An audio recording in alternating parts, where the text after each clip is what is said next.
Dans Carte Postale, ce matin, on retrouve Evelyne Dreyfus. Bonjour Evelyne. Bonjour Léa. Aujourd'hui, un thème pas comme les autres. On va parler des voyages insolites, parce que ça existe. Absolument, mais tout existe de toute manière. Et puis l'insolite, on le place où on veut. Mais quand même, là, il va y avoir un salon au mois de mars. C'est du 10 au 12 à Paris.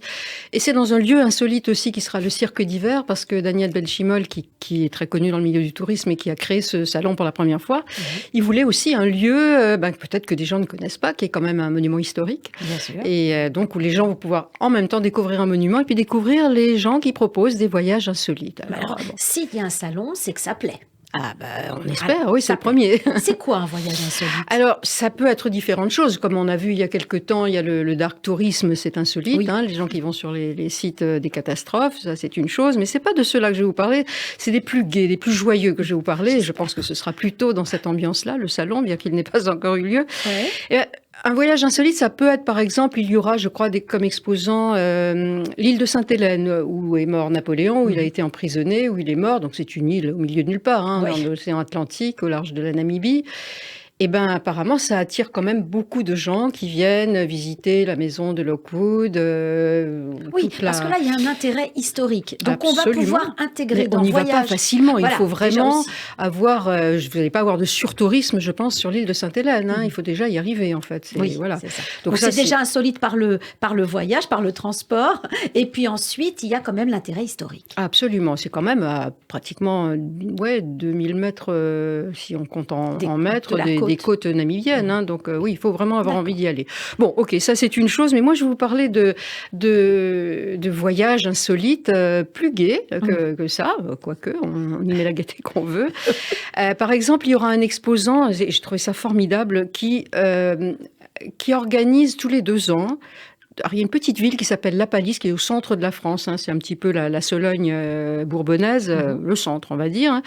Et il y a un historien, c'est la Nationale 7. Tout le monde connaît la Nationale 7. Alors évidemment, la Nationale 7, depuis qu'elle a été détournée, morcelée et tout ça, il n'y a plus le Nougat de Montélimar, il n'y a plus Charles Trenet, il n'y a plus les campings sur les Suds. Exactement.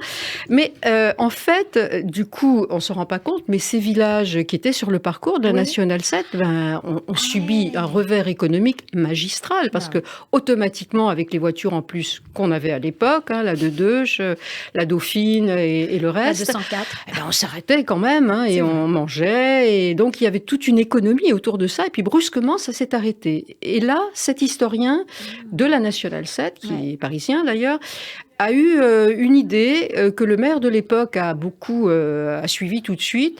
C'est recréer l'ambiance de la Nationale 7 des vacances des années 50-60. Oh là là, super. Donc, il y a des gens qui viennent de France et du monde entier, d'Afrique, d'Amérique, d'Australie, pour assister à un embouteillage. Avec des vieilles voitures, quand même. Avec les vieilles voitures. Absolument, mais j'ai quand même le faire, parce que je vais dire, effectivement, venir traverser le monde ou la France pour venir à un embouteillage, c'est quand même pas mal. Moi, je viens en 2 chevaux décapotables. Vous venez absolument. Avec moi. Alors, vous dites ça à bon escient, parce qu'il y a les voitures, évidemment, des années 50-60, ça c'est exclusif, les unes derrière les autres, avec le confort de l'époque.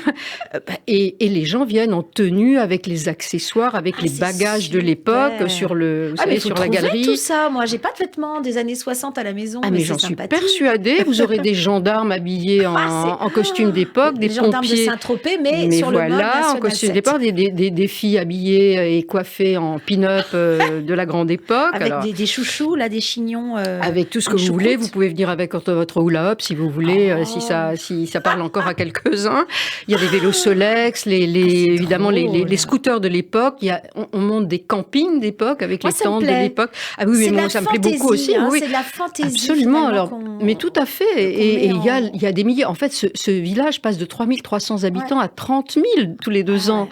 Donc c'est absolument énorme. Ça prend de plus en plus, à tel point que maintenant il limite le nombre de voitures à 1000, parce que, sinon on s'en sort pas, sinon l'embouteillage est inextrait, c'est un énorme succès, absolument. Donc cette Nationale 7, et puis effectivement, ils envisagent d'ailleurs de construire, peut-être l'an prochain, on verra, un hôtel Parce que, bah oui, il faut pouvoir héberger des gens qui viennent de loin. Et évidemment, ils peuvent aller dans la région. Il y a Parce que Vichy pas loin. cette Nationale 7, elle est quand même assez longue. Ah, mais elle n'est plus, vous savez, elle a été détournée, enfin les villages. Oui, tout à fait, elle est très longue, absolument. Parce qu'on partait de Paris jusqu'au sud de la France. Oui, tout à fait, absolument. C'était les vacances, la route des vacances. Et alors, en Dedoche, ça va lentement quand même. Voilà, les décapotables, c'était le slow tourisme exactement. Donc, effectivement, ils vont construire probablement, ils ont le projet de construire un hôtel avec les accessoires de l'époque, avec le look de l'époque, Formica et compagnie, enfin tout Pour ce qui une fois que l'économie correspond également à un geste, j'allais dire,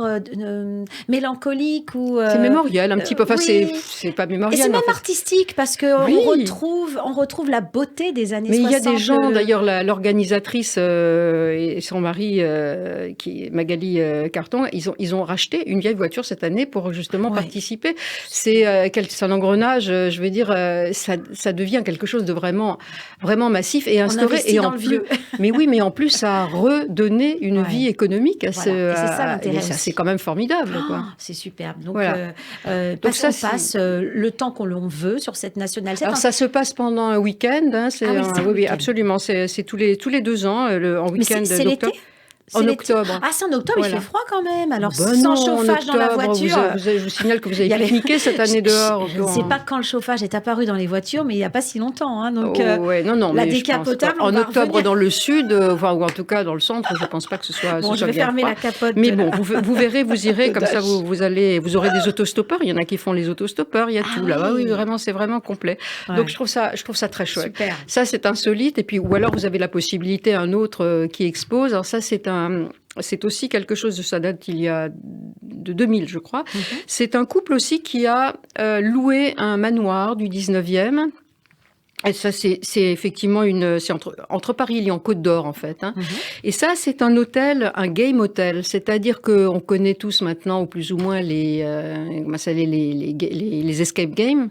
Mais la femme qui a eu l'idée d'en créer un hôtel, elle était frustrée en permanence. Elle adorait les escape games, mais elle trouvait que c'était trop court, qu'on n'y passait pas assez de temps. Donc là, on y passe du temps parce qu'on va dans un manoir où il y a 4 chambres plus un dortoir. C'est très confort, hein, j'ai regardé. Je me suis dit, j'espère que c'est pas trop roots, mais non, pas du tout. C'est un très joli manoir 19e, tapis, fauteuil et compagnie, où vous pouvez donc dormir et manger, bien entendu. Et il y a des fantômes dans le manoir. Ce ne sont pas des fantômes, c'est une énigme à résoudre. Hein, c'est plutôt... Cluedo. Oui, absolument, quelque chose de ce genre-là. Et en fait, vous venez qu'en groupe. Hein, c'est-à-dire que petit groupe, vous venez par 6 ou 10 maximum, ou peut-être un petit peu plus, je ne sais pas. Mais en fait, vous venez en famille ou entre amis, ou pour un enterrement de vie de célibataire, ou pour des anniversaires, c'est ce qui marche le plus.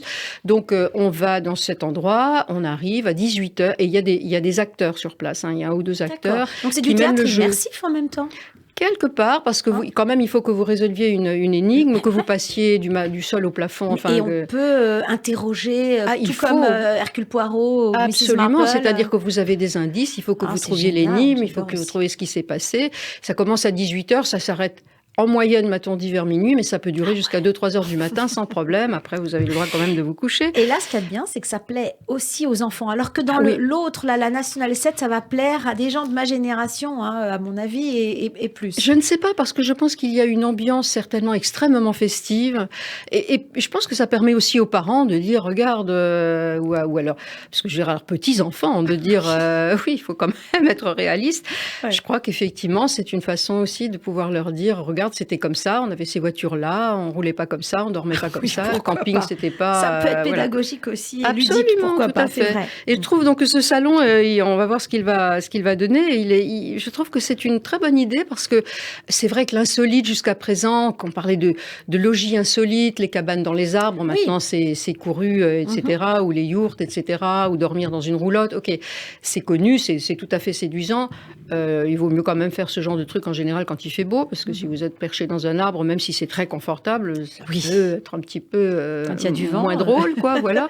Bon, ça jamais gêne très haut, mais je trouve que c'est très bien. Là, il y a quand même quelque chose d'un peu plus ludique, on apprend aussi pas mal de choses. Il y a un aspect culturel qu'il n'y a peut-être pas dans les autres voyages. Peut-être, quoique effectivement, le Cluedo géant, là, je pense qu'effectivement, ça fait appel à de l'observation, de la oui, réflexion, de la déduction. Ça peut être très bien. intéressant et Bien sûr. c'est pas difficile. Ça marche tellement qu'ils sont occupés tous les week-ends jusqu'en octobre. Donc en semaine, c'est ouvert 7 jours sur 7.